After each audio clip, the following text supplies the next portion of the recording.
जय राधा माधव कुंज विहारी। जय गोपी जन वल्लभ जय गिरिवरधारी। जय गिरिवरधारी। जय गोपी जन वल्लभ जय गिरिवरधारी। जय गिरिवरधारी। जय यशोधनन्दन जय व्रजनरञ्जन। जय यशोधनन्दन जय व्रजनरञ्जन। जय यमुनतीरवनचारि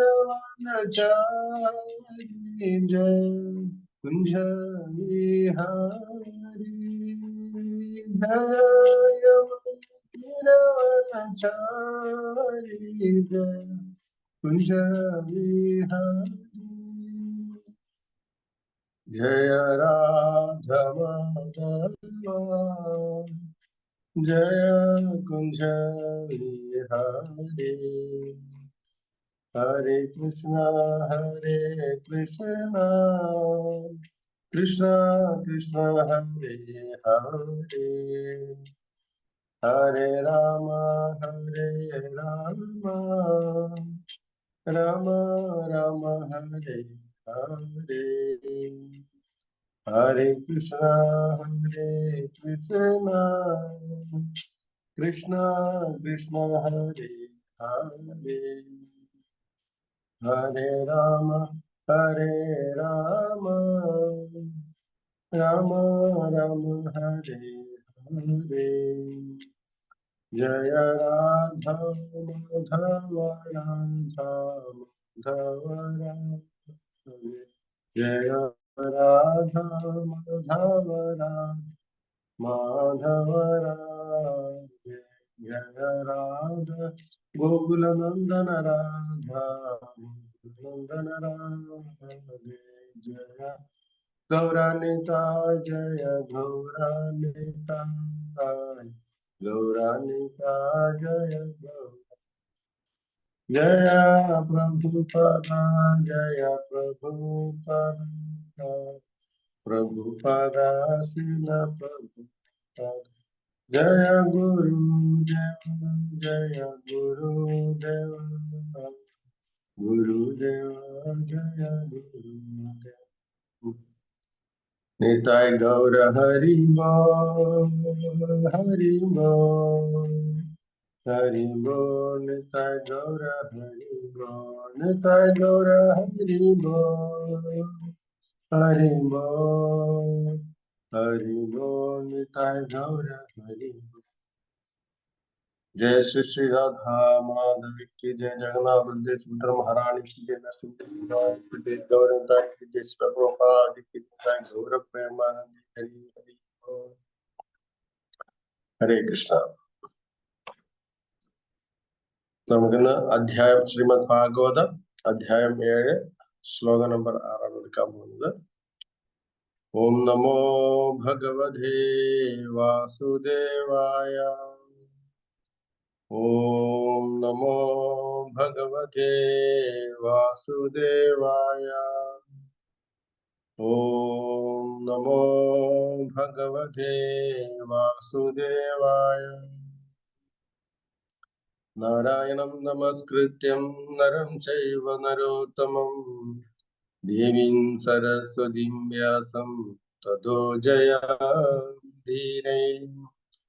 നഷ്ടപ്രായേഷു ഭദ്രേഷു നിത്യം ഭാഗവത സേവയാ ഭഗവതീരുത്തമശ്ലോകീർഭക്തിർഭവതി നൈഷ്ഠികീ. മൂകം കരോതി വാചാലം പങ്കും ലംഘയതേ ഗിരിം. യത്കൃപാതമഹം വന്ദേ ശ്രീഗുരും ദീനതാരിണം. यत्कृपातमहं वन्दे श्रीचैतन्यमीश्वरम् यत्कृपातमहं वन्दे परमानन्दमाधवम्. ഹരേ കൃഷ്ണ. ശ്ലോകം നമ്പർ 1 സ്കന്ധത്തില് അധ്യായം 7 6 ശ്ലോകം. അനർത്ഥോപശമം സാക്ഷാത് ഭക്തിയോഗമദോക്ഷജേ ലോകസ്യാജനദോ വിദ്വാ ചക്രേ സാത്വത സംഹിതാം. അനർത്ഥോപശമം സാക്ഷാത് ഭക്തിയോഗമദോക്ഷജേ ലോകസ്യാജനദോ വിദ്വാ ചക്രേ സാത്വത സംഹിതാം. അനർത്ഥോപശമം സാക്ഷാത് ഭക്തിയോഗമദോക്ഷജേ ലോകസ്യാജനദോ വിദ്വാ ചക്രേ സാത്വത സംഹിതാം. വാക്കർത്ഥം: അനർത്ഥ അനാവശ്യമായവ, ഉപശമം ശമനം, സാക്ഷാൽ സ്പഷ്ടമായി, ഭക്തിയോഗം ഭക്തിയുത സേവനം, അന്വയ പ്രക്രിയ, അദോക്ഷജേ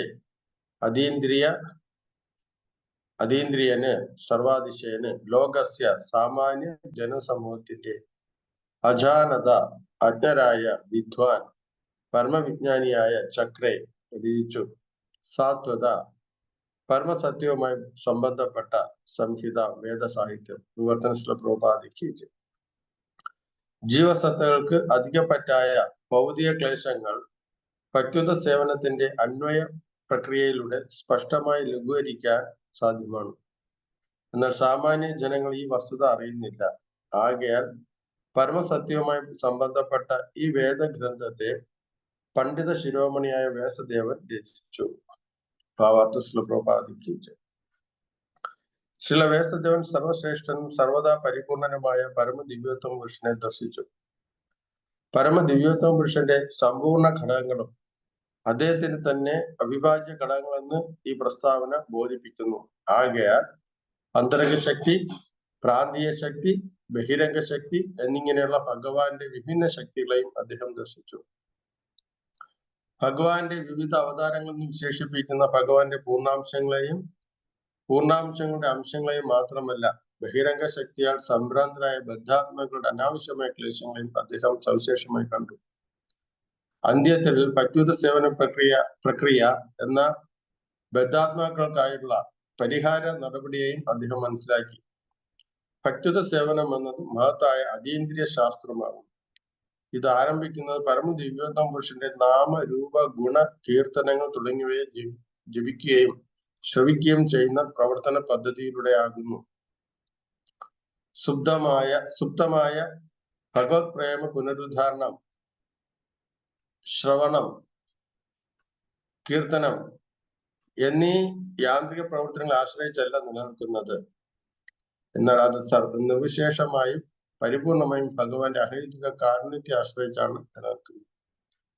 ഭക്തന്റെ ആത്മാർത്ഥമായ പരിശ്രമത്തിൽ ഭഗവാൻ പൂർണ്ണ തൃപ്തനാകുമ്പോൾ ഭക്തൻ അതീന്ദ്രിയ ഭഗവത് സേവനം പ്രദാനം ചെയ്യുന്നു. എന്നാൽ നിർദ്ദിഷ്ട രൂപത്തിലുള്ള ശ്രവണ കീർത്തനത്താൽ തക്ഷണം അനാവശ്യവും വ്യർത്ഥവുമായ ഭൗതികാസ്തിത്വ ക്ലേശങ്ങൾ പ്രശമിപ്പിക്കുന്നു. ഭൗതിക സ്നിഗ്ധതയുടെ അത്തരം പ്രശ്നം ഭൗതിക ജ്ഞാന വികാസനത്തിന് വേണ്ടി കാത്തു നിൽക്കില്ല. പരമസത്യ സാക്ഷാത്കാരത്തിന് ജ്ഞാനം ഭക്തിയുത സേവനത്തെയാണ് കൂടുതൽ ഉചിതമായി ആശ്രയിക്കുന്നത്. ഹരേ കൃഷ്ണ. ഓം തത്സത്. ഓം അജ്ഞാനതിമിരാന്ധസ്യ ജ്ഞാനാഞ്ജനശലാകയ ചക്ഷുരുന്മിലിതം യേന തസ്മൈ ശ്രീ ഗുരുവേ നമഃ. ശ്രീചൈതന്യമനോഭീഷ്ടം സ്ഥാപിതം യേന ഭൂതലേ സ്വയം രൂപകഥാ മഹ്യം തഥാധി സ്വപദാന്തിഹം. വന്ദേഹം ശ്രീഗുരും ശ്രീയുതപദകമലം ശ്രീഗുരുൻ വൈഷ്ണവാംശ ശ്രീരൂപം സാഗ്രജാതം സഹഗണ രഘുനാഥന്വതം തം സജീവം സാദ്വൈതം സാവധൂതം പരിജന സഹിതം കൃഷ്ണ ചൈതന്യദേവം ശ്രീരാധാ കൃഷ്ണപാദാൻ സഹഗണ ലളിതാ ശ്രീ വിശാഖാന്വതാംശ. ഹേ കൃഷ്ണ കരുണാ സിന്ധോ ദീനബന്ധോ ജഗത്പദേ ഗോപേശ ഗോപികാകാ राधाकान्त नमस्तुते। तप्त काञ्चन गौराङ्गी राधे वृन्दावनेश्वरी वृषभानुसुते देवी प्रणमामि हरिप्रियम्।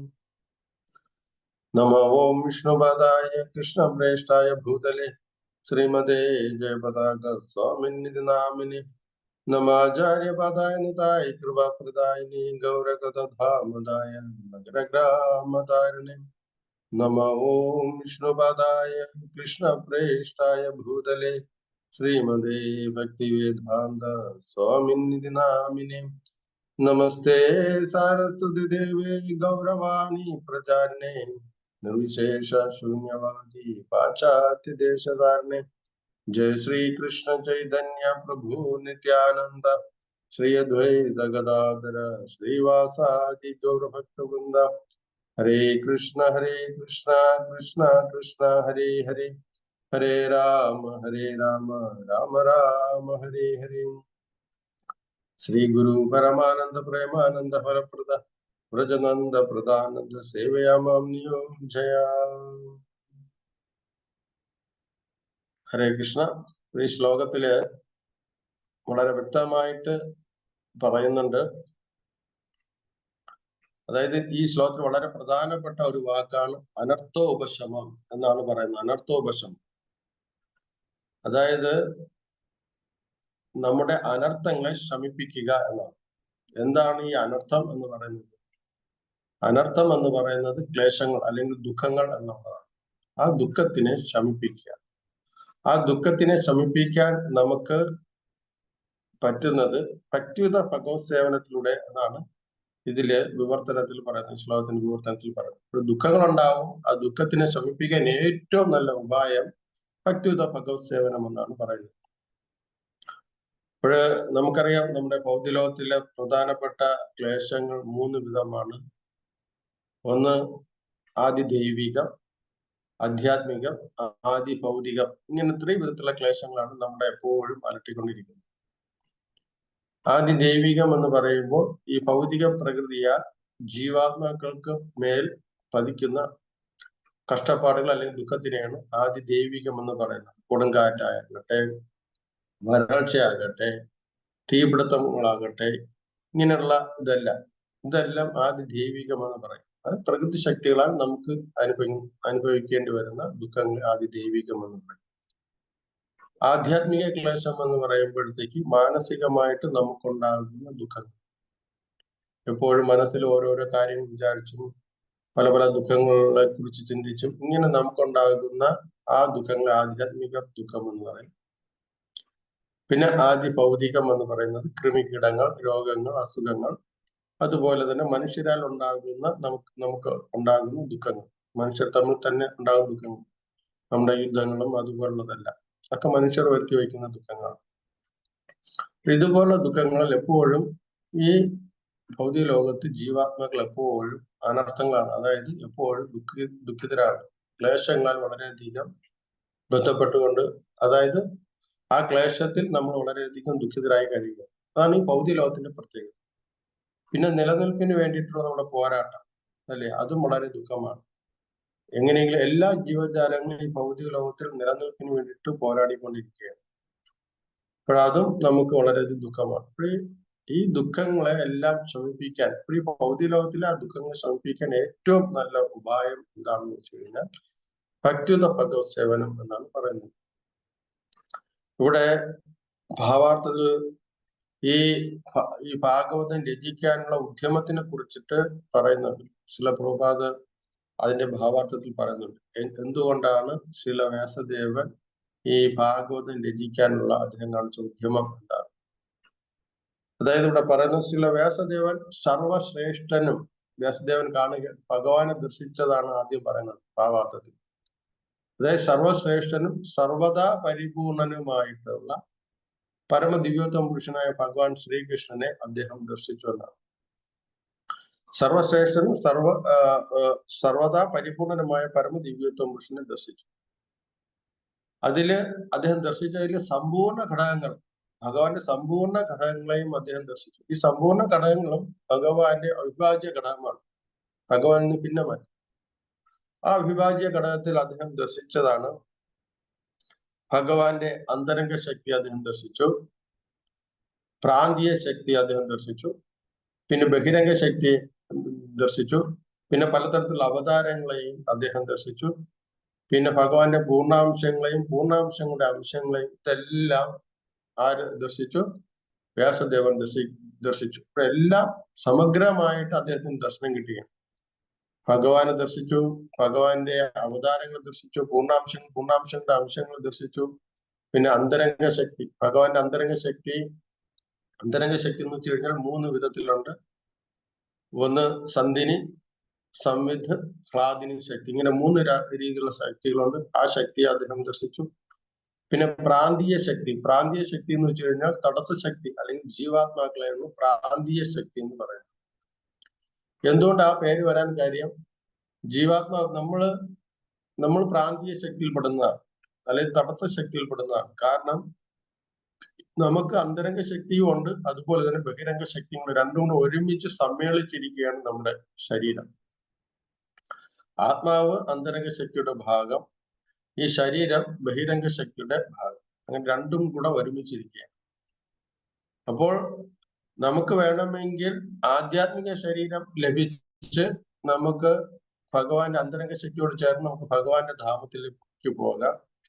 അതല്ല, ഭഗവാനിൽ നിന്ന് വേറിട്ട് നമുക്ക് ആനന്ദിക്കണമെന്ന് ആഗ്രഹം ഉണ്ടായി കഴിഞ്ഞാൽ ഈ ഭൗതിക ശക്തിയിൽ നമുക്ക് ആ ശരീരം ലഭിച്ച് നമുക്ക് ഇവിടെ തന്നെ കഴിയും. അപ്പോൾ നമ്മുടെ യഥാർത്ഥമായിട്ടുള്ള ഉദ്ദേശം ഇതാണ്. ഭൗതിക ശക്തിയിലുള്ള കാര്യങ്ങളൊക്കെ നമ്മൾ ഗ്രഹിച്ച് നമുക്ക് ഭഗവാനിൽ നിന്ന് വേറിട്ട് നമുക്ക് സ്വന്തമായിട്ട് ആനന്ദിക്കണം എന്നുള്ള ആഗ്രഹം ഉള്ളതുകൊണ്ട് നമ്മളിപ്പം ബഹിരംഗ ശക്തിയെ സ്വീകരിച്ചിട്ട് ശരീരം സ്വീകരിച്ചിരിക്കണം നമ്മൾ.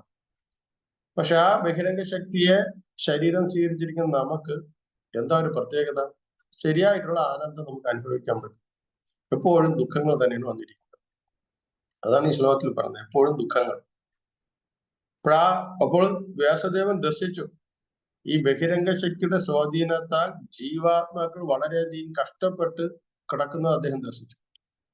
ഇപ്പോൾ കരുണാമയനായിട്ടുള്ള വ്യാസദേവൻ ആ ബഹിരംഗ ശക്തി കിടന്ന് ക്ലേശങ്ങളിൽ പെടുന്ന ഈ ജീവാത്മാക്കളെ രക്ഷിക്കാൻ വേണ്ടിയിട്ട് അദ്ദേഹം മനസ്സിലാക്കി എങ്ങനെ രക്ഷപ്പെടുത്താം, ഈ ജീവാത്മാക്കളെ എങ്ങനെ രക്ഷപ്പെടുത്താം എന്ന് അദ്ദേഹം മനസ്സിലാക്കിയിട്ട് അത് ഭക്തിയുത ഭഗവത് സേവനത്തിലൂടെ മാത്രമേ രക്ഷപ്പെടുത്താൻ പറ്റുള്ളൂ. കാര്യം ഭക്തിയുത ഭഗവത് സേവനം അന്തരംഗ ശക്തിയിലേക്ക് ജീവാത്മാവിനെ നയിക്കുന്നതാണ്.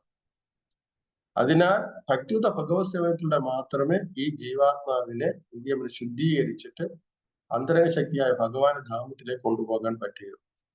അതിനാൽ ഭക്തിയുത ഭഗവത് സേവനം സാധ്യമാകുന്നതിലേക്ക് വേണ്ടിയിട്ട് അദ്ദേഹം ഒരു ഗ്രന്ഥം രചിച്ചു. അതാണ് ശ്രീമദ് ഭാഗവതം എന്ന് പറയുന്ന ഗ്രന്ഥം, ശ്രേഷ്ഠമായിട്ടുള്ള ഗ്രന്ഥം.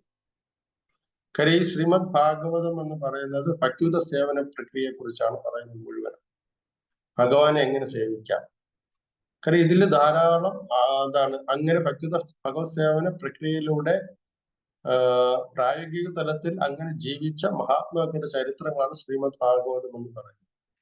അപ്പൊ ആ രീതിയിലൂടെ ആ മഹാത്മാക്കളുടെ ചരിത്രം നമ്മൾ പഠിക്കുക വഴി നമുക്കും പ്രചോദനം ഉണ്ടാകുകയും എങ്ങനെ ഭക്തിയുത ഭഗവത് സേവനം ചെയ്യണമെന്ന് നമുക്ക് തോന്നുകയും ചെയ്യാൻ പറ്റും എന്നുള്ള ആ പരിശീലനം നമുക്ക് ലഭ്യമാകുകയും അങ്ങനെ ആ രീതിയിലുള്ള ഭക്തിയുത ഭഗവത് സേവനത്തിൽ നമുക്ക് തിരിച്ച് ഭഗവാന്റെ ധാമത്തിലേക്ക് പോവുകയും ചെയ്യും. അപ്പൊ ആ രീതിയിലാണ് ശ്രീമദ് ഭാഗവതം ഇവിടെ എഴുതി വച്ചിരിക്കുന്നത്.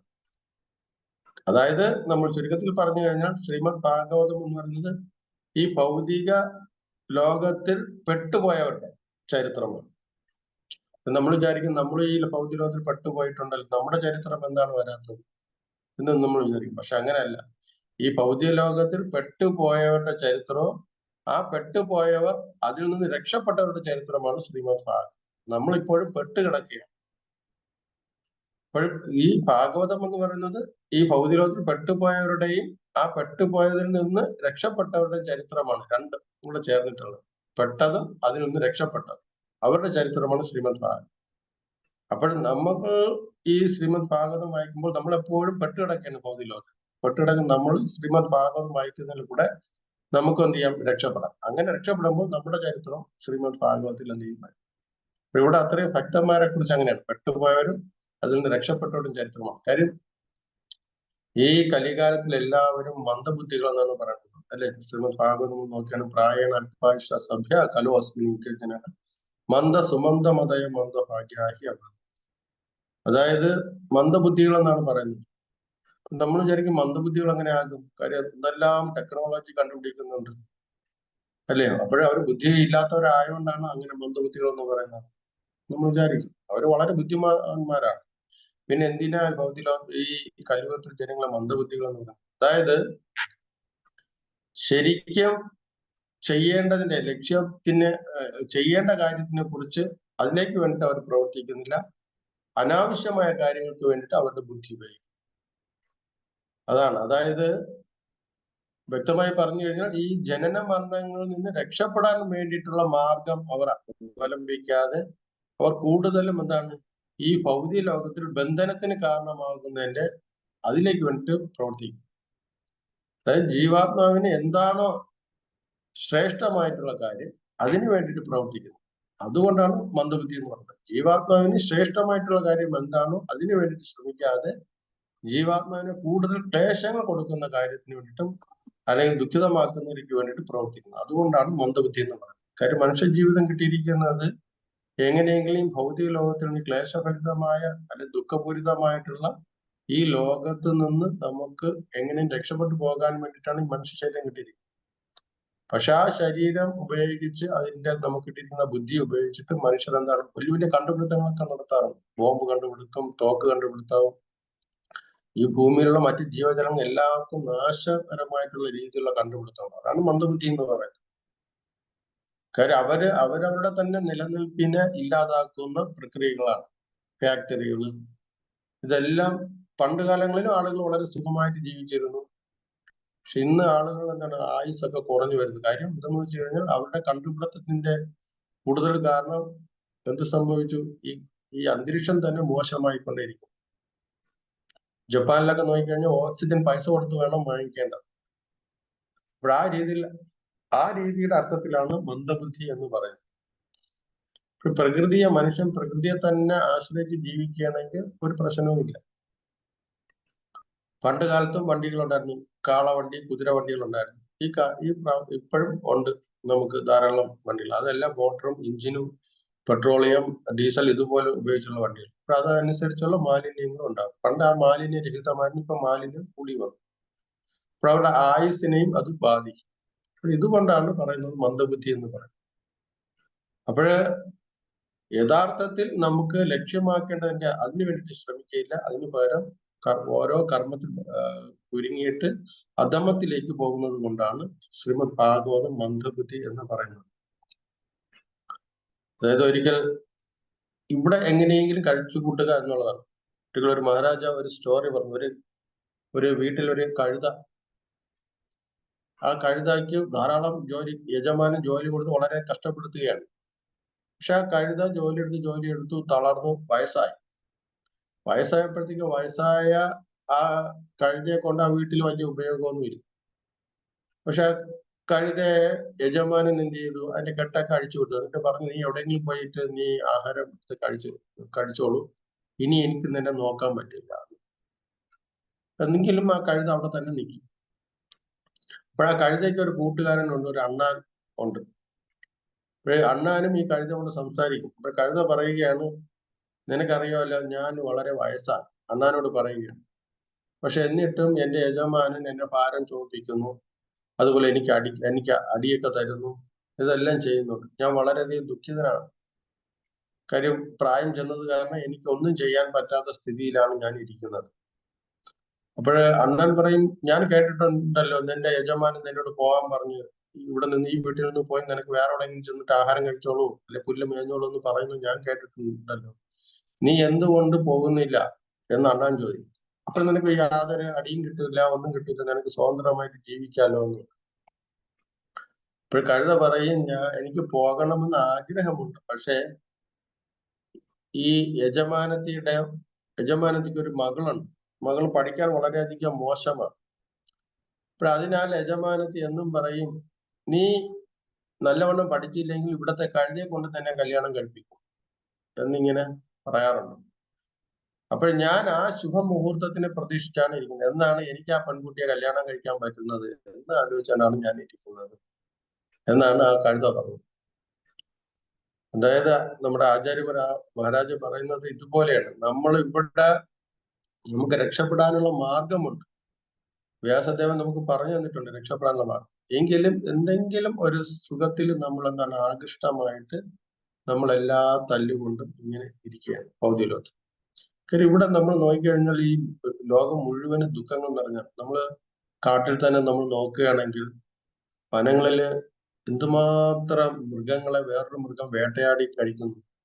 അപ്പൊ ഈ വേട്ടയാടുന്ന സമയത്ത് ഇപ്പോൾ ഒരു കാട്ടുപോത്തിനെ കുറച്ച് സിംഹങ്ങള് അല്ലെങ്കിൽ കുറച്ച് പുലികൾ വേട്ടയാടുകയാണെങ്കിൽ അതിനെ ആക്രമിച്ച് അതിന്റെ ശരീരഭാഗം കടിച്ചു കീറി തിന്നുമ്പോഴത്തേക്ക് അത് ഉടനെ പ്രാണൻ വെടിയണമെന്നില്ല. അപ്പോൾ ഓരോ മാംസവും കടിച്ചു തിന്നുകൊണ്ടിരിക്കുമ്പോഴത്തേക്കും ആ മൃഗങ്ങൾ അനുഭവിക്കുന്ന വേദന എത്ര ദുഃഖവും ദുരിതമാണ്. നമ്മുടെ നാട്ടിൽ തന്നെ നമ്മൾ നോക്കിക്കഴിഞ്ഞാൽ എത്രമാത്രം മൃഗങ്ങളെ കശാപ്പ് ചെയ്ത് ഇങ്ങനെ ആളുകൾ കൊല്ലുന്നുണ്ട്. ഓരോ ജീവിക്കും അവരവരുടെ ശരീരം വളരെ പ്രിയപ്പെട്ടതാണ്. നമുക്ക് എപ്രകാരമാണോ നമ്മുടെ ശരീരം പ്രിയപ്പെട്ടത് അതുപോലെ തന്നെ ഓരോ ജീവിക്കും അവരവരുടെ ശരീരം പ്രിയപ്പെട്ടതാണ്. അപ്പൊ ഇങ്ങനെ പലതരത്തിലുള്ള ശരീരം ലഭിക്കാനുള്ള കാരണം നമുക്ക് ഇതുപോലെ ഒരു മനുഷ്യജന്മം കിട്ടിയിട്ട് നമ്മൾ അതിനെ ശരിയായിട്ട് ഉപയോഗിച്ചില്ലെങ്കിൽ ഇതുപോലെ മൃഗങ്ങളാകുമ്പോൾ വീണ്ടും ഇതുപോലെ തന്നെ മറ്റ് പല ജീവജാലങ്ങൾക്ക് നമ്മൾ ആഹാരമാകേണ്ടതായിട്ട് വരും. ഈ ആഹാരമാകേണ്ടതായിട്ട് വരുമ്പോൾ നമ്മൾ അനുഭവിക്കുന്ന ദുഃഖം വളരെയധികം ഇങ്ങനെ ഒരു സർക്കിൾ പോലെ കറങ്ങിയിരിക്കും. ഇവിടെ വ്യാസദേവനും കണ്ടത് അതാണ്. ഈ ജീവജാലങ്ങളെല്ലാം ഇവിടെ കിടന്ന് കഷ്ടപ്പെടുന്നുണ്ട്. അപ്പോഴാ കഷ്ടപ്പെടുന്ന ജീവജാലങ്ങളെ രക്ഷപ്പെടുത്തണം. അതിന് പറ്റിയ ഭഗവത്സേവനമാണ് ഏറ്റവും ശ്രേഷ്ഠമെന്ന് പറയുന്നത്. അതുപോലെ തന്നെ നമ്മൾ ഇനി അങ്ങോട്ട് ചെല്ലുമ്പോൾ 13-ാമത്തെ അധ്യായത്തിൽ നമ്മൾ കാണും ധൃതരാഷ്ട്രർ കൊട്ടാരം ഉപേക്ഷിക്കുന്നു എന്ന് പറയുന്ന ഒരു അധ്യായം നമ്മൾ വായിക്കും. അപ്പോൾ അതില് വളരെ മനോഹരമായിട്ട് പറയുന്നുണ്ട്. അതായത് വിതുരർ തന്റെ ഭ്രാതാവായിട്ടുള്ള ധൃതരാഷ്ട്രരെ ആ കൊട്ടാരത്തിൽ നിന്ന് രക്ഷപ്പെടുത്താൻ വേണ്ടിയിട്ട് ശ്രമിക്കുന്നു. കാര്യം വിതുരർ എന്ന് പറയുന്നത് ശരിക്കും യമധർമ്മ രാജാവാണ് അല്ലെ. 12 മഹാജനങ്ങളിൽ ഒരാളാണ് യമധർമ്മ രാജാവ്. ഈ യമധർമ്മ രാജാവിന്റെ 2 പേര് അറിയപ്പെടും. ഒന്ന് യമരാജാവ് എന്നറിയപ്പെടും, ധർമ്മരാജാവ് എന്നും അറിയപ്പെടും. ഒരുമിച്ച് നമ്മൾ എന്ത് ചെയ്യും, ചില സമയങ്ങളിൽ നമ്മൾ ഒരുമിച്ച് ഒറ്റ പേരിൽ പറയും യമധർമ്മ രാജാവ്. യമരാജാവ് എങ്ങനെയാണ് പ്രത്യക്ഷപ്പെടുന്നത്? യമം എന്ന് വെച്ച് കഴിഞ്ഞാൽ ചെയ്യാൻ പാടില്ലാത്ത കാര്യങ്ങൾ ചെയ്യുന്ന, അതായത് പാപപ്രവൃത്തികൾ ചെയ്യുന്നവരെയാണ് പാപപ്രവൃത്തികൾ ചെയ്യുന്നവരാണ് യമം എന്ന് പറയുന്നത്. നമ്മൾ പറയല്ലേ യമനിയമങ്ങൾ പാലിക്കണം. നിയമം. യമം എന്ന് വെച്ച് കഴിഞ്ഞാൽ ചെയ്യാൻ പാടില്ലാത്തത്, നിയമം എന്ന് വെച്ച് കഴിഞ്ഞാൽ അനുവർത്തിക്കേണ്ടതായിട്ടുള്ള കാര്യം. ഇത് രണ്ടും വേണം. നമ്മൾ സാധാരണ പറയാം 4 യമനിയമങ്ങൾ എന്നൊക്കെ പറയാം അല്ലെ. ശരിക്കും 4 യമം എന്നാണ് പറയുന്നത്. 4 യമം, അതായത് ചെയ്യാൻ പാടില്ലാത്ത കാര്യം. അപ്പൊ ഇതുപോലെ ജീവാത്മാക്കൾ ചെയ്യാൻ പാടില്ലാത്ത അല്ലെങ്കിൽ പാപപ്രവൃത്തികൾ ചെയ്യുമ്പോൾ അവരെ ശിക്ഷിക്കുന്നതിനേക്ക് വേണ്ടിയിട്ട് ഒരു രൂപം കൈക്കൊണ്ടിട്ടുണ്ട്. അതാണ് യമരാജാവ് എന്ന്. പാപപ്രവൃത്തി ചെയ്യും, ദുഷ്ടപ്രവൃത്തികൾ ചെയ്യുമ്പോൾ അവരെ ശിക്ഷിക്കുന്നതിന് യമരാജാവ് എന്ന് പറയും. അതേസമയം പുണ്യാദി കാര്യങ്ങൾ, പുണ്യപ്രവൃത്തികൾ ചെയ്യുമ്പോൾ അവർക്ക് വേണ്ടിയിട്ടുള്ള സൗകര്യങ്ങൾ ഒരുക്കി കൊടുക്കാൻ വേണ്ടിയിട്ട് അതേ ആള് തന്നെ ധർമ്മരാജാവ് എന്ന് പറയും. ഇപ്പൊ രന്തിദേവനും യയാതി ഇതുപോലുള്ള അവർക്കൊക്കെ ധർമ്മ കാര്യങ്ങൾ ചെയ്യുന്നുണ്ട്.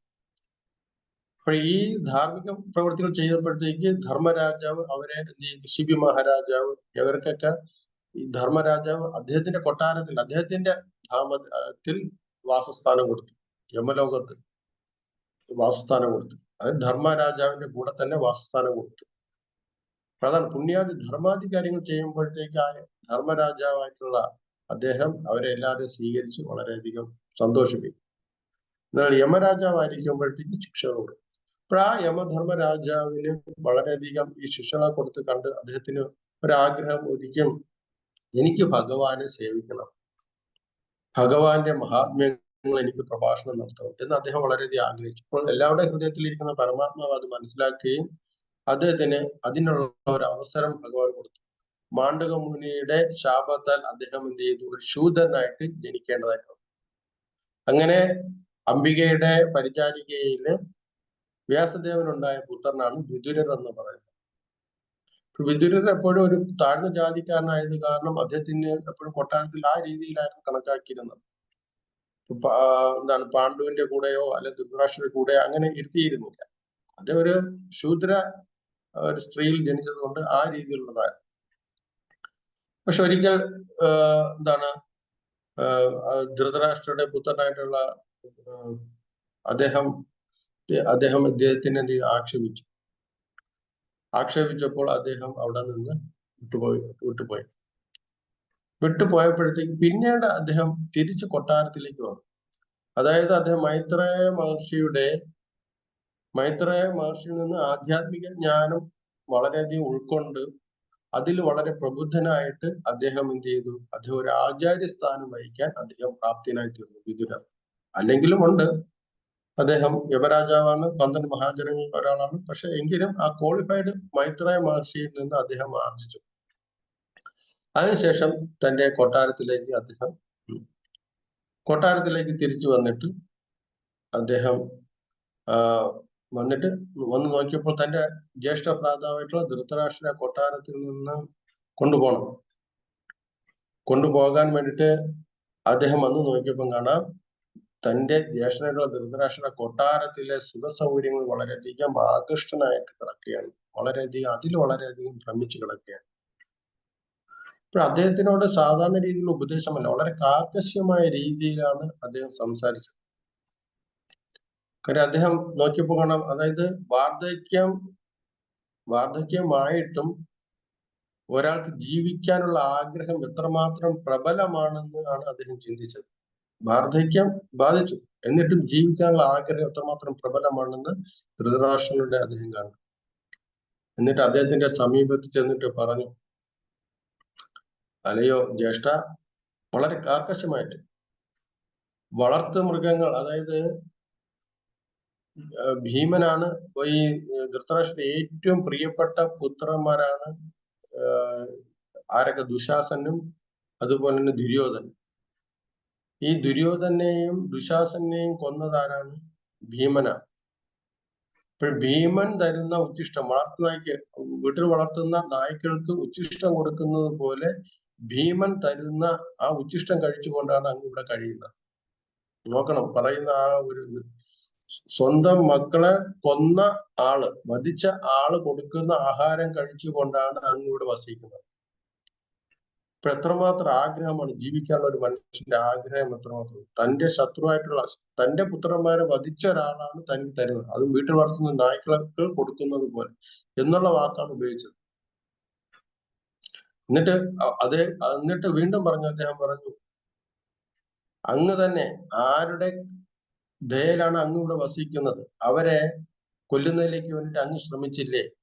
അവർക്ക് വിഷം കൊടുത്തും അവരെ കൊല്ലാൻ വേണ്ടി അങ്ങ് അഗ്നിക്ക് ഇരയാക്കി. കാര്യം ഇത് ഇങ്ങനെ പറയുമ്പോഴത്തേക്ക് ആ സദസ്സിൽ മറ്റുള്ളവരും ഉണ്ട്, പാണ്ഡവരും ഉണ്ട്. അപ്പോഴ് അദ്ദേഹത്തിന് അവിടെ എന്താണ്, അദ്ദേഹം കാണിച്ച തെറ്റിനെ വളരെയധികം അങ്ങ് തുറന്നു കാണിക്കുകയാണ് ചെയ്യുന്നത്. അങ്ങിപ്പോൾ ആരുടെ കീഴിലാണോ, ആരുടെ ദയാദാക്ഷിണ്യത്തിലാണോ അങ്ങിപ്പോ വസിക്കുന്നത്, അവരെ അങ്ങ് കൊല്ലാൻ വേണ്ടി ശ്രമിച്ചില്ലേ? അഗ്നിക്ക് ഇരയാക്കിയും വിഷം കൊടുത്ത് കൊല്ലാൻ വേണ്ടി ശ്രമിച്ചില്ല. അങ്ങനെയുള്ള ആളുകളുടെ കീഴിലല്ലേ അങ്ങ് വസിക്കുന്നത്? അങ്ങക്ക് എത്രമാത്രം നാണമുണ്ട് ഈ രീതിയിൽ ജീവിക്കാൻ എന്ന് ചോദിക്കുകയാണ്. എന്നിട്ട് പറയാണ്, എന്നിട്ട് അദ്ദേഹം കുറച്ച് പിന്നെ ഒരു ഫിലോസഫിയിലേക്ക് കിടക്കണം. ഒരു കാരാഗ്രഹം കഴിച്ചു കൂട്ടുന്നതിലേക്ക് വേണ്ടിയിട്ട് ഒരു പ്രത്യേക കാലത്തിലേക്ക് ലഭിച്ചിരിക്കുന്നതാണ് ഈ ശരീരം. നമ്മുടെ ശരീരമല്ല ഒരു കാരാഗ്രഹം പോലെയാണ്. ഒരു കാരാഗ്രഹം കഴിച്ചു കൂട്ടുന്നതിന് ഒരു പ്രത്യേക കാലത്തിലേക്ക് ലഭിച്ചിരിക്കുന്നതാണ് ഈ ശരീരം. ഈ പരമാർത്ഥത അങ്ങ് മനസ്സിലാക്കുന്നില്ല. അനേകം ജനന മരണങ്ങൾക്ക് ശേഷം ഭഗവത് ധാമത്തിലേക്ക് പോകുന്നതിലേക്ക് വേണ്ടിയിട്ടാണ് ഈ മനുഷ്യ ശരീരം ലഭിച്ചിരിക്കുന്നത്. അനേകം ജനന മരണങ്ങൾക്ക് ശേഷം ഭഗവാന്റെ ധാമത്തിലേക്ക് പോകുന്നതിലേക്ക് വേണ്ടിയിട്ടാണ് ഈ മനുഷ്യ ശരീരം ലഭിച്ചിരിക്കുന്നത്. അതിനാൽ അങ്ങ് ഈ ശേഷിച്ച കാലം അങ്ങ് പരമസത്യത്തിനെ സാക്ഷാത്കരിക്കുന്നതിലേക്ക് വേണ്ടിയിട്ട് അങ്ങ് എന്ത് ചെയ്യണം? ശ്രമിക്കണം. ഇപ്പോൾ അങ്ങക്ക് ഒരുപക്ഷെ മരിക്കാൻ ഇഷ്ടമില്ലെങ്കിലും ജീവിക്കാൻ ആഗ്രഹിച്ചാൽ പോലും പഴകിയ വസ്ത്രങ്ങൾ പോലെ അങ്ങയുടെ ശരീരം എന്ത് ചെയ്യും? ഇല്ലാതായി പോകും. മരിച്ചേ പറ്റും. നമ്മൾ എത്ര തന്നെ ഇവിടെ ജീവിക്കാൻ ആഗ്രഹിച്ചാലും, മരിക്കാൻ ഇഷ്ടപ്പെടാതിരുന്നാലും, വീണ്ടും ജീവിക്കാൻ ആഗ്രഹിച്ചാലും ഒരു പഴകിയ വസ്ത്രങ്ങൾ പോലെ നമ്മുടെ ശരീരം എന്ത് ചെയ്യും? നശിച്ചുകൊണ്ടേയിരിക്കും. അതിനാൽ ശേഷിച്ച കാലയളവെങ്കിലും അങ്ങ് എന്ത് ചെയ്യുക? പരമസത്യത്തിനെ സാക്ഷാത്കരിക്കാൻ വേണ്ടി ശ്രമിക്കും. ശരിക്കും ഇതൊരു വലിയൊരു പാഠമാണ്, എല്ലാവർക്കും കൊടുക്കുന്ന ഒരു വലിയൊരു പാഠമാണ്. ഞാൻ നേരത്തെ പറഞ്ഞു, ഈ ശ്രീമദ് ഭാഗവതം എന്ന് പറയുന്നത് ഈ ഭൗതിക ലോകത്തിൽ പെട്ടുപോയവരും അതിൽ നിന്ന് രക്ഷപ്പെട്ടവരുടെയും ഇതാണ്. ഇവിടെ ഇദ്ദേഹം വളരെയധികം ഭൗതിക ആസക്തിയിൽ അങ്ങനെ പെട്ടുകിടക്കുകയാണ്. വിതുരർ വന്നിട്ട് അദ്ദേഹത്തിന് ആ ഉപദേശം കൊടുത്ത അതിൽ നിന്നൊരു വൈരാഗ്യം ഉണ്ടാക്കുകയാണ്. കാര്യം ഒന്ന് അദ്ദേഹത്തിനോട് പറഞ്ഞതെന്ന് വെച്ച് കഴിഞ്ഞാൽ നായ്ക്കൾക്ക് പോലെ തരുന്നത്, അതും തന്റെ പുത്രന്മാരെ വധിച്ച ആളിൽ നിന്ന് ഇപ്പോഴും തന്നെ മനസ്സിലൊരു വൈരാഗ്യം ഉണ്ടായി. പിന്നെ താൻ തന്നെ കൊല്ലാൻ ശ്രമിച്ച ആൾക്കാരിൽ നിന്ന് അവരിൽ നിന്ന് അവരെ കൂടെ ഞാൻ കഴിയും. പൂർണ്ണമായിട്ടും അദ്ദേഹത്തിന് ആ വൈരാഗ്യമുണ്ട്.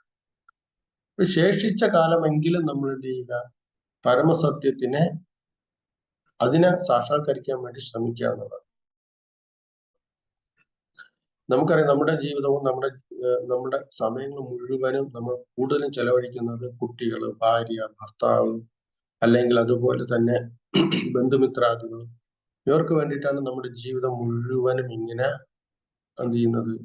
സമയം നമ്മൾ മുഴുവൻ, നമ്മുടെ കഠിന പ്രയത്നങ്ങൾ മുഴുവൻ അവർക്ക് വേണ്ടിയിട്ടാണ് നമ്മൾ ചെയ്യുന്നത്. എന്നാൽ ഇതിനെക്കാട്ടിയും നമ്മൾ അവരെല്ലാം രക്ഷപ്പെടുത്തുന്നതിലേക്ക് വേണ്ടിയിട്ടും നമ്മൾ അങ്ങനെ ശ്രമിക്കുന്നുണ്ട്. പക്ഷെ ഇതിനെക്കാട്ടി നമ്മൾ ശ്രമിക്കേണ്ടത് നമ്മുടെ ആത്മാവിനെ രക്ഷപ്പെടുത്താൻ വേണ്ടി ശ്രമിക്കണമെന്നാണ് ആചാര്യന്മാർ പറയുന്നത്.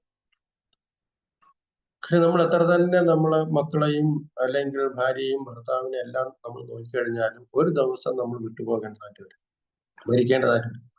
മരിച്ചു കഴിഞ്ഞാൽ ഈ നമ്മൾ ഒരു ജീവിതകാലം മുഴുവൻ കഷ്ടപ്പെട്ട് അവർക്ക് വേണ്ടിയിട്ട് ജീവിച്ചിരുന്ന നമ്മൾ മരിച്ചു കഴിഞ്ഞാൽ അവർ നമ്മളെ ഒരു കുറച്ച് ദിവസത്തേക്ക് മാത്രമേ അവർ നമ്മളെ എന്ത് ചെയ്യുള്ളൂ? നമ്മളെ പറ്റി ദുഃഖിക്കുകയുള്ളൂ. അവരങ്ങനെ ദുഃഖിച്ചത് കൊണ്ട് ഈ വിട്ടുപോയ ആത്മാവിനെ സംബന്ധിച്ചിടത്തോളം ഒന്നും കിട്ടാനുമില്ല, ഒരു നേട്ടം കിട്ടാനുമില്ല. പക്ഷെ നമ്മുടെ ആത്മാവിന്റെ ഉദ്ധാനത്തിന് വേണ്ടിയിട്ട് അല്ലെങ്കിൽ ഭഗവാന്റെ ധാമത്തിൽ പോകുന്നതിലേക്ക് വേണ്ടിയിട്ട് നമ്മൾ എന്ത് ചെയ്യും എന്നുള്ളതാണ്. അപ്പോൾ അതിലേക്ക് വേണ്ടിയിട്ടാണ് നമ്മൾ ചെയ്യേണ്ടത്. അതായത് കുട്ടികള് കളിപ്പാട്ടങ്ങളെടുത്ത് ഒരുമിച്ച് വയ്ക്കും, ഒരു രൂപമുണ്ടാക്കും, എന്നിട്ട് കുറച്ച് കഴിഞ്ഞിട്ട് അതിനെ തട്ടി മാറ്റിയിട്ട് വേറൊന്നുണ്ടാക്കും. അതുപോലെയാണ് ഈ പ്രകൃതി. അതായത് ചിലവരെ ഒരിടത്ത് സംയോജിപ്പിക്കും, കുറച്ചു നാൾ കഴിയുമ്പോൾ അവിടെ നിന്ന് വിയോജിപ്പിച്ചിട്ട് വേറൊരു സ്ഥലത്ത് സംയോജിപ്പിക്കും. പിന്നെ നമ്മളെല്ലാം അങ്ങനെയാണ്. ജീവാത്മാവ് എന്ന് പറയുന്നത് നമ്മൾ മരിച്ചു കഴിഞ്ഞാൽ നമ്മുടെ കർമ്മങ്ങൾക്കനുസരിച്ച് വേറൊരു കുടുംബത്തില, വേറൊരു സാഹചര്യത്തിൽ, വേറൊരു രാജ്യത്തിൽ, വേറൊരു സമൂഹത്തിൽ നമ്മൾ ജനിക്കേണ്ടതായിരുന്നു. അങ്ങനെ ജനിച്ചു കഴിയുമ്പോഴത്തേക്കും നമ്മൾ അവിടുത്തെ ഒരായിട്ടുള്ള ബന്ധുക്കളാവും. കുറച്ചു നാൾ അങ്ങനെ നമ്മൾ വീണ്ടും കഷ്ടപ്പെട്ട് കഴിയുമ്പോൾ അവിടെ നമ്മൾ വേർപെടേണ്ടതായിട്ട് മരിക്കപ്പെടുമ്പോൾ നമ്മൾ വീണ്ടും കർമ്മങ്ങൾക്കനുസരിച്ച് വേറൊരിടത്ത് നമ്മൾ ജനിക്കേണ്ടതായിട്ട്. അപ്പോൾ പഴയതും പുതിയതും ഇങ്ങനെ മാറിക്കൊണ്ടേയിരിക്കുകയാണ്. അപ്പോൾ യഥാർത്ഥത്തിൽ നമ്മൾ ഓരോ ശരീരത്തിൽ ഇരിക്കുമ്പോൾ നമ്മൾ എവിടെയാണോ ജനിച്ച അവർക്ക് വേണ്ടിയിട്ട് നമ്മൾ കൂടുതൽ കഷ്ടപ്പെടും. നമ്മുടേതായിട്ടുള്ള ആത്മാവിനെ ഉദ്ധരിക്കാൻ വേണ്ടി അതിനു വേണ്ടി സമയം കളയാതെ നമ്മൾ അതിലേക്ക് വേണ്ടിയിട്ട് ചെയ്യും, മറ്റുള്ളവർക്ക് വേണ്ടി. അങ്ങനെ എന്താണ് ചെയ്യേണ്ടെന്നല്ല ഈ പറയുന്നതിന്റെ അർത്ഥം, അങ്ങനെ ചെയ്യണം. പക്ഷെ അതിനോടൊപ്പം തന്നെ നമ്മുടെ ആത്മാവിനെ ഉദ്ധരിക്കുന്നതിലേക്ക് വേണ്ടിയിട്ട് ചെയ്യണം. അതുകൊണ്ടാണ് നമ്മുടെ വർണ്ണാശ്രമ ധർമ്മ വ്യവസ്ഥ അങ്ങനെയിട്ടാണ്. ആശ്രമം എന്ന് വെച്ചാൽ എപ്പോഴും ആശ്രയിക്കുക, ഭഗവാനെ ആശ്രയിച്ച് ഓരോ നമ്മുടെ ജീവിത ഘട്ടങ്ങളിലും ഭഗവാനെ ആശ്രയിച്ച് ജീവിക്കുക എന്നുള്ളതാണ്. ആ രീതിയിലാണ് ജീവിക്കുക. നമ്മുടെ സനാതന ധർമ്മവും ആ രീതിയിലാണ്. എന്താണ് സനാതന ധർമ്മം അല്ലേ? ഇപ്പൊ നമ്മൾ നോക്കിക്കഴിഞ്ഞാൽ ഇപ്പൊ തമിഴ്നാട്ടില് ഒരു വിഡ്ഢി സനാതന ധർമ്മത്തിന് ഒരു പകർച്ചവ്യാധിയോട് ഉപമിച്ചു. ഈ അടുത്ത കാലത്ത് നമ്മുടെ കേരളത്തിൽ വേറൊരു വിഡ്ഢി നമ്മുടെ സനാതന ധർമ്മം വളരെ മോശമായ വാക്കാണെന്ന് പറഞ്ഞു. ശരിക്കും അവർക്ക് ഈ സനാതന ധർമ്മം എന്താണെന്ന് അറിയാം. ഭഗവാൻ ഭഗവത്ഗീതയിൽ പറയുന്നുണ്ട്, സനാതന ധർമ്മം എന്ന് വെച്ച് കഴിഞ്ഞാൽ എന്താണ്? നമ്മൾ സനാതനാണ് അല്ലെ? ഭഗവത്ഗീത നാത്വേ വാഹം ജാതു നാസു നാത്വം നേമേ ജനാധിപ നൈവന ഭവിഷ്യാമി സർവേ വൈമതംബരം. അല്ലെ അർജുന, ഞാൻ ജനിച്ചിട്ടില്ല, അതുപോലെ തന്നെ നീയും. ഈ കാണുന്ന രാജാക്കന്മാർ എല്ലാവരും, നമുക്ക് ആരും നശിക്കുകയില്ല, നമ്മൾ ഒരിക്കലും ഇല്ലാതാവുകയും ഇല്ല അല്ലേ? നാത്തേവാഹം ജാതുനാസ്, നമ്മൾ ആരും എന്താണ് ജനിച്ചവരെല്ലാം നമ്മൾ ആരും ഒരിക്കലും മരിക്കാത്തവരാണ്. നാത്വവാഹം ജാതനാസ നാത്വമേനും ജാതം. ഞാൻ ഒരിക്കലും ഇല്ലാതിരുന്നൊരു കാലം ഉണ്ടായിട്ടില്ല. അതുപോലെ തന്നെ നീയും ഇല്ലാതിരുന്നൊരു കാലം ഉണ്ടായിട്ടില്ല. അതുപോലെ തന്നെ ഈ കാണുന്ന രാജാക്കന്മാരും ഇല്ലാതിരുന്നൊരു കാലം ഉണ്ടായിട്ടില്ല. നമ്മളെല്ലാവരും എല്ലാ കാലഘട്ടത്തിലും നമ്മൾ ഉണ്ടായിരുന്നു എന്ന് ഭഗവാൻ പറയും. അതായത് നമ്മൾ സനാതനാണ്. ഭഗവാൻ പറയുന്നത് ഞാൻ ഇല്ലാതിരുന്ന ഒരു കാലം ഉണ്ടായിട്ടില്ല. അല്ലെ അർജുന, നീയും അതുപോലെ തന്നെ, നീയും ഇല്ലാതിരുന്ന ഒരു കാലം ഉണ്ടായിട്ടില്ല. ഈ കാണുന്ന രാജാക്കന്മാരും അവരും ഇല്ലാതിരുന്ന ഒരു കാലം ഉണ്ടായിട്ടില്ല. നമ്മൾ എല്ലാവരും എല്ലാ കാലഘട്ടത്തിലും നമ്മൾ ഉണ്ടായിരുന്നു. അതാണ്. അപ്പോൾ നമ്മൾ സനാതനാണ്, ഭഗവാനും സനാതനാണ്. യത് കരോഷി യദശ്നാസി യത് ജുഹോഷി തദാസി യത്.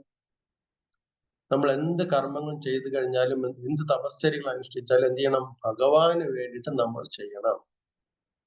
അങ്ങനെ ചെയ്തു കഴിഞ്ഞാൽ എന്ത് സംഭവിക്കും? അന്ധകാലേജ മാമേവ സ്മരം മുക്തകളേവരം യാതി സമഭാവം യാതി നാസിസ്ത്ര സംശയം. അന്ത്യകാലത്ത് എന്നെ സ്മരിച്ചുകൊണ്ട് ശരീരം ത്യജിക്കുകയാണെങ്കിൽ അവർക്ക് എന്റെ ലോകത്തിലേക്ക് വരും. പരംധാമം, ഭഗവാന്റെ ധാമത്തിലേക്ക് പോകേണ്ടതായിട്ട് വരും. അല്ലെ? അപ്പൊ ഇത് നമ്മൾ നോക്കിക്കഴിഞ്ഞാൽ ഇവിടെ സനാതന ധർമ്മമാണ് ഭഗവാൻ പറയുന്നത്. അതായത് പിന്നെ വേറെ ബഹുനീമേ വ്യതിതാനി ജന്മാനി ചിത്തവാർജുന. അല്ലയോ അർജുന, നമുക്ക് അനേകം ജന്മങ്ങൾ ഉണ്ടായിട്ടുണ്ട്. പക്ഷെ എനിക്കതെല്ലാം ഭഗവാൻ പറഞ്ഞു, എനിക്കെല്ലാം ഓർക്കാൻ കഴിയുന്നു, പക്ഷെ നിനക്കത് ഓർക്കാൻ പറ്റുന്നില്ല. ഭഗവാനും ജീവാത്മാവും തമ്മിലുള്ള വ്യത്യാസം അതാണ്. ഭഗവാൻ എപ്പോഴും എല്ലാം ഓർക്കാൻ പറ്റും, പക്ഷെ നമ്മൾ ജീവാത്മാവ് അതെല്ലാം മറന്നുപോകും. ഈ മറന്നു പോകുന്നതാണ് നമ്മുടെ സനാതന ധർമ്മം ഇല്ല, തെറ്റാണെന്നൊക്കെ പറയുന്നത്. ശരിക്കും സനാതന ധർമ്മത്തിന്റെ അർത്ഥം സനാതനമായ ജീവാത്മാവ്, ജീവാത്മാവായ ഞാൻ സനാതനാണ്, ഭഗവാനും സനാതനാണ്, എപ്പോഴും ശാശ്വതരാണ്. ഞാനും ശാശ്വതരാണ്, ഭഗവാനും ശാശ്വതരാണ്, ഭഗവാന്റെ ധാമവും ശാശ്വതമാണ്. അപ്പോൾ ശാശ്വതമായ ഞാൻ ശാശ്വതമായ ധാമത്തിലേക്ക് അല്ലെങ്കിൽ ഭഗവാന്റെ അടുത്തേക്ക് പോകുന്നതിലേക്ക് വേണ്ടിയിട്ട് ഞാൻ ചെയ്യുന്ന ധർമ്മം ഏതാണോ അതിനെയാണ് സനാതന ധർമ്മം എന്ന് പറയുന്നത്. വേറെ ഒന്നുമല്ല. ആ സനാതന ധർമ്മം വർണ്ണാശ്രമ ധർമ്മ വ്യവസ്ഥയ്ക്ക് അധിഷ്ഠിതമാണ്. കാര്യം ഒരാളെ എങ്ങനെ ഭഗവാന്റെ അടുത്തിലേക്ക് എത്തിക്കാം എന്നുള്ളതാണ് വർണ്ണാശ്രമ ധർമ്മ വ്യവസ്ഥ. ഇപ്പോൾ സനാതനമായ നമ്മള് സനാതനമായ ധാമത്തിലേക്ക്, സനാതനായ ഭഗവാന്റെ അരികിലേക്ക് പോകാൻ എന്ത് പ്രവൃത്തിയാണോ ചെയ്യുന്നത്, യത് കരോഷി യദശ്നാസി യജ്ജുഘോഷി തദാസി, എന്ത് കാണോ ചെയ്യുന്നത് അതിനെയാണ് സനാതന ധർമ്മം എന്ന് പറയുന്നത്. കാര്യം ഈ ജീവാത്മകളെല്ലാം ഭഗവാന്റെ ധാമത്തിലേക്ക് കൊണ്ടുപോകണം, ഭഗവാൻ ആഗ്രഹിക്കുകയാണ്. ഇപ്പൊ ഇവിടെ വ്യാസദേവൻ അങ്ങനെയാണ് ആഗ്രഹിക്കുന്നത്. ഈ കിടന്ന് കഷ്ടപ്പെടുന്ന ജീവാത്മാക്കളെ ഭഗവാന്റെ ധാമത്തിലേക്ക് കൊണ്ടുപോകണം. അതിലേക്ക് വേണ്ടിയിട്ട് അദ്ദേഹം കണ്ടുപിടിച്ച ഉപായം ഭക്തിയുത ഭഗവത് സേവനമാണ്. അങ്ങനെ ഭക്തിയുത ഭഗവത് സേവനത്തിന് പ്രാപ്തിയമായിട്ടുള്ള ഗ്രന്ഥം അദ്ദേഹം രചിച്ചു. അതാണ് ശ്രീമദ് ഭാഗവതം എന്ന് പറയുന്നത്.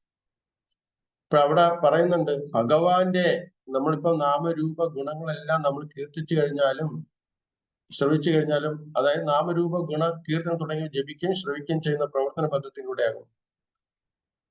അങ്ങനെ നമ്മൾ ചെയ്തു കഴിഞ്ഞാലും ഭഗവാന്റെ ഭക്തി നമുക്ക് പെട്ടെന്ന് കിട്ടണമെന്നില്ല. പക്ഷെ ആ കിട്ടുന്ന ഭക്തി ആരിൽ ആശ്രയിച്ചാണ് ഇരിക്കുന്നത്? കൃപ, ഭഗവാന്റെ കടാക്ഷം, ഭഗവാന്റെ ആത്മാർത്ഥമായ പരിശ്രമം ഭഗവാൻ പൂർണ്ണമായി തൃപ്തനാകുമ്പോൾ അതേ ഭക്തന് അതീന്ദ്രിയ ഭഗവത് സേവനം പ്രദാനം ചെയ്യുന്നു. അതായത് ഭഗവാന്റെ അഹൈതുകമായ കാരുണ്യത്തെ ആശ്രയിച്ചാണ് ഇരിക്കുന്നത്. നമുക്കറിയാം ഈ ഭക്തി തന്നെ 4 തരത്തിൽ ഇങ്ങനെ വായിക്കുന്നുണ്ട്. സാമാന്യ ഭക്തി, സാധന ഭക്തി, ഭാവഭക്തി, പ്രേമഭക്തി. ഭക്തിയുടെ സാമരസ്യം പഠിക്കുകയാണെങ്കിൽ നമുക്ക് അത് മനസ്സിലാക്കാൻ പറ്റും. സാമാന്യ ഭക്തി എന്ന് വെച്ചാൽ നമുക്ക് സാധാരണ ജനങ്ങൾക്കുണ്ടാകുന്ന ഈശ്വരനോട്, അത് പരമപുരുഷനെ ഭഗവാനോട് മാത്രമല്ല, സാധാരണ ക്ഷേത്രങ്ങളിലേക്ക് നമ്മളിപ്പോ ആളുകളെ കാണാറില്ല, ധാരാളം പേര് ഓരോ ക്ഷേത്രത്തിൽ പോവുക, അവരവരുടെ കാര്യങ്ങൾ ഭഗവാനോട് ഇങ്ങനെ പറയും. ഇതിനെ സാമാന്യ ഭക്തി എന്ന് പറയും. ഇങ്ങനെ ഭക്തി ചെയ്യുന്ന ആൾക്കാര് എപ്പോഴാണ് ഒരു ഗുരുവിനെ കണ്ടുപിടിക്കുന്നത്? ഗുരുവിനെ കണ്ടുപിടിക്കുമ്പോഴത്തേക്കാണ് സാധന ഭക്തി ആരംഭിക്കുന്നത്.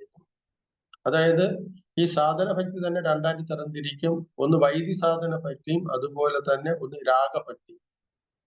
ഇപ്പോൾ ഈ സാധന ഭക്തി ഗുരുവിനെ കണ്ടുപിടിക്കുമ്പോൾ വൈദി സാധന ഭക്തി നമ്മൾ ചെയ്യും. അതായത് നമുക്ക് സ്വാത്മ പ്രചോദിതമായിട്ടുള്ള ഒരു പ്രേമം ഭഗവാനോട് ഉണ്ടായിട്ടില്ല. എന്നാൽ ഗുരുവിന്റെയും ആചാര്യന്മാരുടെയും ഗ്രന്ഥങ്ങളുടെ നിർദ്ദേശപ്രകാരം നമ്മൾ എന്ത് ചെയ്യുന്നു? അതല്ല നമ്മൾ ചെയ്യുന്നു. നമ്മളൊക്കെ ഇപ്പൊ ആ രീതിയിലാണ്. എനിക്കറിയില്ല എത്ര പേർക്ക് സ്വാത്മ പ്രചോദിതമായ ഭഗവാന് പ്രേമം ഉണ്ടായിരുന്നു. പക്ഷെ എന്റെ സ്ഥിതി പറയുന്നതാണ്, നമ്മൾ സാധന ഭക്തിയാണ്. രാവിലെ എണീക്കുന്നു, നല്ല ഉറക്കം വന്നു കഴിഞ്ഞാൽ നമ്മൾ എന്ത് വിചാരിക്കും? മംഗളാരതി അല്ലെങ്കിൽ രാവിലെ എണീച്ച് ജപിക്കണം, ബ്രഹ്മമുഹൂർത്തത്തിൽ എണീക്കണം. താല്പര്യമൊന്നുമില്ല രാവിലെ എണീക്കാൻ. പക്ഷെ എങ്കിലും നമ്മൾക്കത് നേട്ടം ഉണ്ടാക്കും എന്ന് പറഞ്ഞിട്ട് നമ്മൾ അങ്ങനെ എണീക്കുന്നു. പല പല കാര്യങ്ങൾ നമ്മൾ ഗുരുവിന്റെ ആജ്ഞപ്രകാരം നമ്മൾ അത് എന്ത് ചെയ്യണം? അനുവർത്തിക്കണം. ഈ അനുവർത്തിച്ച് നമ്മൾ ഇങ്ങനെ ചെയ്യുമ്പോൾ ആ ആത്മാർത്ഥത കണ്ട് നമുക്ക് ഭഗവാന്റെ കാരുണ്യം നമ്മളിലേക്ക് വരും. എന്റെ ഭക്തൻ എനിക്ക് വേണ്ടി അത് ഇങ്ങനെയൊക്കെ ചെയ്യുന്നുണ്ട്, ഇങ്ങനെയൊക്കെ പ്രവർത്തിക്കുന്നുണ്ട്. ഇങ്ങനെ ഓരോ നമ്മുടെ ആ പ്രവർത്തിക്കുകയും ഗുരുവിന്റെ അനുസരണ പ്രകാരം നമ്മൾ ഇങ്ങനെ ചെയ്തു വരുമ്പോൾ ആ സാധന ഭക്തിയിൽ ഭഗവാൻ വളരെയധികം കാരുണ്യവാനാകുമ്പോൾ ഭഗവാൻ നമ്മുടെ മേൽ കാരുണ്യം ചെലുത്തും. അപ്പോഴാണ് നമുക്ക് രാഗഭക്തി ഉണ്ടാകുന്നത്. രാഗഭക്തി, രാഗം എന്ന് വെച്ചാൽ പ്രേമം നമുക്ക് ഉണ്ടാകും. ടീനേജ് പ്രായത്തില് ഓപ്പോസിറ്റ് സെക്സിനോട് ബോയ്ക്ക് ഒരു പെൺകുട്ടിയോട് സ്നേഹമുണ്ടാകും, പെൺകുട്ടിക്ക് തിരിച്ച് ബോയോട് സ്നേഹമുണ്ടാകും. അത് അവർക്ക് ആത്മപ്രചോദിതമായി ഉണ്ടാകുന്ന ഒരു രീതിയാണ്, പ്രേമമാണ്, സ്നേഹമാണ്. പ്രേമം എന്ന് പറയാൻ പറ്റില്ല, ഒരു കാമം. സാധാരണ കുട്ടിയായിരിക്കുമ്പോൾ അവർക്ക് ഉണ്ടാവില്ല. ഒരു 2 വയസ്സ് 3 വയസ്സ് ഉണ്ടാകുമ്പോഴത്തേക്കും 4 വയസ്സിൽ നിന്ന് അങ്ങനത്തെ ഉണ്ടാവില്ല. ഒരു ടീനേജ് പ്രായമാകുമ്പോൾ അവരിൽ ഉണ്ടാകുന്ന പ്രത്യേക ഹോർമോണുകൾ കാരണമാണ് അവർക്ക് ഇങ്ങനെ ആകർഷകത്വം ഉണ്ടാകുന്നത്. അതുപോലെ തന്നെയാണ് ഈ സാധന ഭക്തി ചെയ്ത് നമുക്ക് പിന്നെ ആ ഒരു ഇതിലേക്ക് വരും. പിന്നെ ഉണ്ടാകുന്നത് രാഗഭക്തി. ഭഗവാനോട് നമുക്കുണ്ടാകുന്ന പ്രത്യേക രാഗം, പ്രേമം നമുക്കുണ്ടാകും. അതാണ് രാഗഭക്തി എന്ന് പറയുന്നത്. അത് ഭഗവാന്റെ കാരുണ്യവും ഗുരുവിന്റെ കാരുണ്യവും അനുസരിച്ചിരിക്കും. അതുകൊണ്ട് നമ്മൾ എത്ര ആയിരുന്നാലും നമ്മൾ ചെയ്യേണ്ട സാധനങ്ങൾ നമ്മൾ ചെയ്യില്ല, നമ്മൾ ചെയ്തുകൊണ്ടേയിരിക്കുക. നല്ല വെജിറ്റേറിയൻ ആവുക, ഭഗവാന് നിവേദിച്ച ഫുഡ് കഴിക്കുക, നമ്മൾ 16 റൗണ്ട് ജപിക്കുക.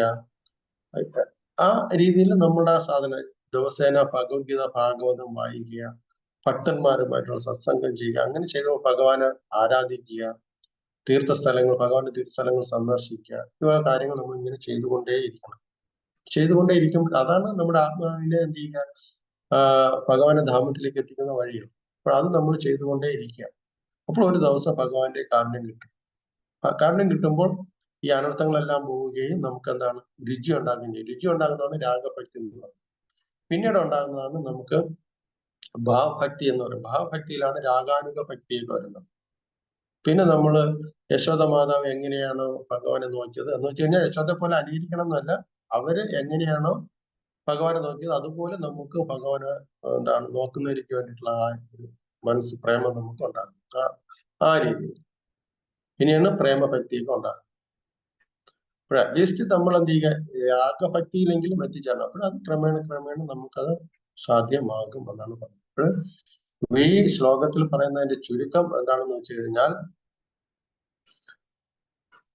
വ്യാസദേവൻ അതായത് ഈ ഭൗതിക ക്ലേശങ്ങളിൽ നിന്ന് രക്ഷപ്പെടുന്നതിലേക്ക് വേണ്ടിയിട്ടുള്ള ഏക ഉപായം ഭക്തിയുത ഭഗവത് സേവനമാണെന്നും ആ ഭക്തിയുത ഭഗവത് സേവനം എങ്ങനെ പ്രാപ്തിയമാക്കാം എന്നുള്ളത് ശ്രീമദ് ഭാഗവതത്തിലൂടെ സാധ്യമാകുമെന്ന് മനസ്സിലാക്കി.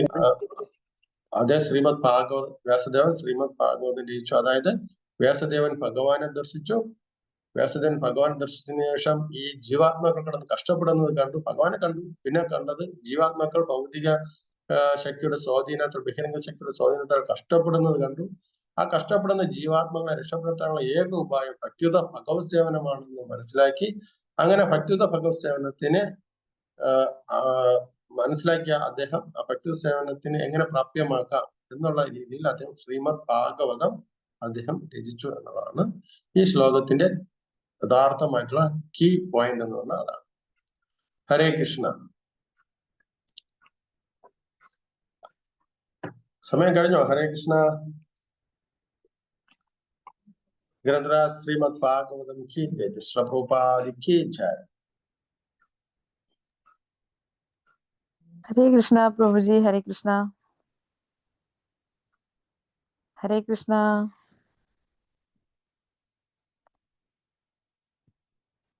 हरे कृष्णा. ഹരേ കൃഷ്ണ. ഈ പറഞ്ഞതിൽ എന്തെങ്കിലും സംശയങ്ങളോ എന്തെങ്കിലും ക്ലാരിഫിക്കേഷനോ അല്ലെങ്കിൽ എനിക്ക് കറക്ഷൻ ചെയ്യാൻ വേണ്ടിയിട്ടുള്ള എന്തെങ്കിലും പോയിന്റ് ഉണ്ടെങ്കിൽ ചെയ്യാം. കാര്യം ശ്രീമദ് ഭാഗവതം എന്ന് പറയുന്നത് മുഴുവനും എന്റെ ശുദ്ധീകരണത്തിന് വേണ്ടിയിട്ടാണ് ഞാൻ കൂടുതൽ വിചാരിക്കുന്നത്. എനിക്ക് ഇങ്ങനെ ഒരു ക്ലാസ് എടുക്കാൻ പറ്റുന്നത് എന്റെ ശുദ്ധീകരണമാണ് കൂടുതലും. അതുവഴി നിങ്ങളുമായിട്ട് സംസാരിക്കുമ്പോൾ നിങ്ങൾക്കും അതിലെ ശുദ്ധീകരണം ഉണ്ടാകുമെന്ന് വിചാരിക്കുന്നു. ഹരേ കൃഷ്ണ. ഹരേ കൃഷ്ണ പ്രഭുജി, കേൾക്കാമോ? കേൾക്കാം പ്രഭുജി. ഇത് 3 തരം ദുഃഖം പറഞ്ഞില്ലേ? ആദി ദൈവികം, ആധ്യാത്മികം. ആധ്യാത്മികം എന്താണെന്ന് ഒന്നുകൂടെ പറയാമോ? ആധ്യാത്മികം എന്ന് വെച്ച് കഴിഞ്ഞാൽ മാനസികപരമായിട്ട് നമുക്കുണ്ടാകുന്ന ക്ലേശങ്ങൾ, അതാണ് ഏറ്റവും കൂടുതൽ നമ്മളെ വീക്ക് ആക്കുന്നത്. അതാണ്. Thank you. Hare Krishna. Thank U.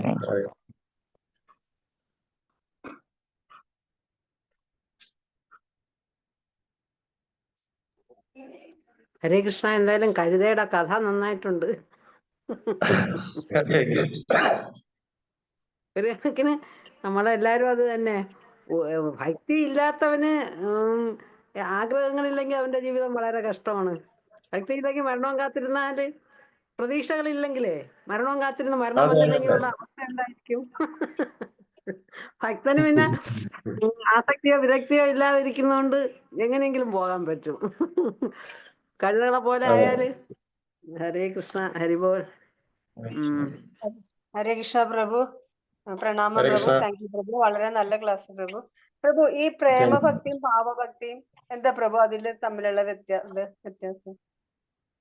ഭാവഭക്തി, ഭാവഭക്തി എന്ന് വെച്ച് കഴിഞ്ഞാൽ ഭാവഭക്തി എന്ന് വെച്ച് കഴിഞ്ഞാൽ നമ്മള് ഇപ്പം യശോദയുടെ ആ ഭാവത്തിലേക്ക് നമ്മൾ അങ്ങ് ചിലപ്പം യശോദ മാതാവിന്റെ ഭാവമായിരിക്കും, അല്ലെങ്കിൽ ചിലപ്പോൾ നന്ദ മഹാരാജാവിന്റെ ഭാവമായിരിക്കും. ഇങ്ങനെ നമ്മൾ ആ ഭാവത്തിൽ, അതായത് പ്രേമത്തിന് തൊട്ടു മുമ്പിൽ ഉണ്ടാകുന്ന ഒരു ഇതാണ് പറയുന്നത്. ആ രീതിയിൽ നമ്മളിപ്പം ഭഗവാനെ നോക്കുന്ന ചിലപ്പോൾ നന്ദ മഹാരാജാവ് അല്ലെങ്കിൽ യശോദ മാതാവ് എങ്ങനെയാണ് ഭഗവാനെ നോക്കി ആ ഒരു ഭാവമായിരിക്കും നമുക്കുണ്ടാകും. ഇപ്പം ഗോപികമാരുടെ ശരിക്കുമുള്ള ഭാവം എന്ന് വെച്ചാൽ പ്രേമഭക്തിയാണ്. അവർക്ക് എന്തെന്ന് വെച്ച് കഴിഞ്ഞാൽ അവർ ഈ ഭാവഭക്തിയിൽ ചിലപ്പോ നമ്മള് ഭഗവാനെ ചിലപ്പോ എന്താണ് ഒരു പുത്രനായിട്ടും ആ രീതിയിലൊക്കെ നമ്മൾ കണക്കാക്കും. പ്രേമഭക്തി ആകുമ്പോഴത്തേക്കും നേരെ തിരിയും. അതായത് ഭഗവാന് വേണ്ടിയിട്ടായിരിക്കും പൂർണ്ണമായിട്ടും അവരുടെ ജീവിതം. ഇപ്പൊ ഒരു എക്സാമ്പിൾ എന്ന് വെച്ച് കഴിഞ്ഞാൽ നമ്മുടെ ഈ നാരദ മഹർഷി ഒരിക്കൽ ദ്വാരകയിൽ ചെന്നപ്പോൾ ഭഗവാന് ഭയങ്കര തലവേദന എന്ന് പറഞ്ഞു. ഒരു തലവേദന എന്ന് പറഞ്ഞപ്പോഴത്തേക്ക് എന്താണ് അതിനുള്ള ഉപായം എന്ന് പറഞ്ഞപ്പോൾ ഭക്തന്മാരുടെ പാദധൂളി എന്റെ തലയിൽ പറ്റിക്കഴിഞ്ഞാൽ എന്ത് സംഭവിക്കും? എന്റെ തലവേദന മാറും. ശരിക്കും നാരദ മഹർഷി അങ്ങനെയാണ്, ഭക്തനല്ലേ, പരിശുദ്ധ ഭക്തനല്ലേ. പക്ഷെ അദ്ദേഹത്തിന് പാദധൂളി കൊടുക്കാൻ അദ്ദേഹം സന്നദ്ധമായില്ല. പക്ഷെ അതേസമയം അദ്ദേഹം അപ്പോഴേ പലരുടെയും ചോദിച്ചു, അപ്പോഴേ ശിവനോട് ചോദിച്ചു, പല ആൾക്കാരോടും ചോദിച്ചപ്പോഴത്തേക്ക് ആരും കൊടുക്കാൻ തയ്യാറായി. പക്ഷെ വൃന്ദാവനത്തിൽ വന്നപ്പോഴത്തേക്ക് ചോദിച്ചു, ഗോപികമാരുടെ ചോദിച്ചു, ഇങ്ങനെ ഭഗവാന് എന്താണ് തലവേദന എന്ന് പറഞ്ഞു. ഇത് കേട്ട മാത്രം തന്നെ പല ഗോപികന്മാർ എന്ത് ചെയ്തു? അവര് ബോധം കെട്ട് വീഴുന്ന ആ രീതിയിൽ എത്തിയത്. എന്താണ് അതിനുള്ള ഉപായം എന്ന് ചോദിച്ചപ്പോൾ പറഞ്ഞു, ഭക്തന്മാരുടെ പാദധൂളി ഭഗവാന് നെറ്റിയിൽ പറ്റിക്കഴിഞ്ഞാൽ പാദധൂളി മാറും. ഉടനെ തന്നെ ഗോപികന്മാരെന്ത് ചെയ്തു? അവര് കുറെ മണ്ണിലൊക്കെ ചവിട്ടിയിട്ട് അവരുടെ പാദധൂളി എടുത്ത് നാരദ മഹർഷിയുടെ കയ്യിൽ കൊടുത്തു. നാരദ മഹർഷി പറഞ്ഞു, നിങ്ങൾ എന്താ കാണിക്കുന്നത്? നിങ്ങൾ ഇത് ചെയ്യുന്നത് കൊണ്ട് നിങ്ങൾ നരകത്തിലേക്ക് പോകും. നിങ്ങളുടെ പാദധൂളി ഭഗവാൻ ധരിച്ചു കഴിഞ്ഞാൽ നിങ്ങളൊക്കെ നരകത്തിൽ പോകും. അപ്പോഴാണ് അവർ പറഞ്ഞ, ഞാൻ നരകത്തിൽ പോയാലും കുഴപ്പമില്ല, എന്റെ ഭഗവാന്റെ വേദന മാറിയാൽ മതി എന്ന് പറയും. ഈ രീതിയിലാണ്, അതായത് അവരുടെ ജീവിതം മുഴുവൻ ഭഗവത് സമർപ്പിതമായിരിക്കുന്ന ആ ഒരു അവസ്ഥയാണ് പ്രേമഭക്തി എന്ന് പറയുന്നത്. ഹരേ കൃഷ്ണ. ഹരേ കൃഷ്ണ. താങ്ക് യു പ്രഭു. പ്രണാമം പ്രഭു. ഹരേ കൃഷ്ണ.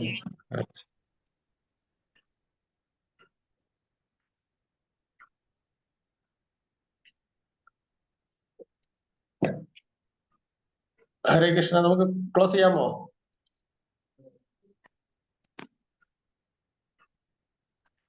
വളരെ നന്ദി പ്രഭുജി. മനോഹരമായ ക്ലാസ്സിന് നന്ദി പ്രഭുജി. ഹരേ കൃഷ്ണ. വളരെ സന്തോഷം പ്രഭു, വളരെ സന്തോഷം. പ്രഭുവിന്റെ മനോഹരമായ ക്ലാസ് വല്ലപ്പോഴേ നമുക്ക് കിട്ടുന്നുള്ളൂ. പക്ഷെ അതെങ്കിലും നമുക്ക് ഇനി കിട്ടണം പ്രഭുജി. മാസത്തിൽ ഒരിക്കലെങ്കിലും പ്രഭുവിന്റെ ക്ലാസ്. ഈ ക്ലാസ് വന്നതിന് ശേഷം നമുക്ക് അറ്റ്ലീസ്റ്റ് ആ ബന്ധം നിലനിർത്താൻ പറ്റുന്നുണ്ട് പ്രഭു, ഭാഗവത ബന്ധം. അതുകൊണ്ട് അതെ തീർച്ചയായും. എല്ലാവരും വളരെ ഹാപ്പിയാണ് പ്രഭുവിന്റെ ക്ലാസ്. വന്നാലും ദയവായി നമുക്ക് class. Hare Krishna. Thank you. Hare Krishna. Hare Krishna. Close ചെയ്തട്ടെ പ്രഭു. ക്ലോസ് ചെയ്യാം. ധന്യവാദം. വഞ്ചകൽപതരുഭ്യശ്ച കൃപാ സിന്ധുഭ്യേവ ച പതിതാനാം പാവനേഭ്യോ വൈഷ്ണവേഭ്യോ നമോ നമഃ. ഗംഗാ ശ്രീമദ് ഭാഗവതം കി ജയ. ശ്രീ പ്രഭുപാദി കി ജയ. ജയ. ഹരേ. Thank U.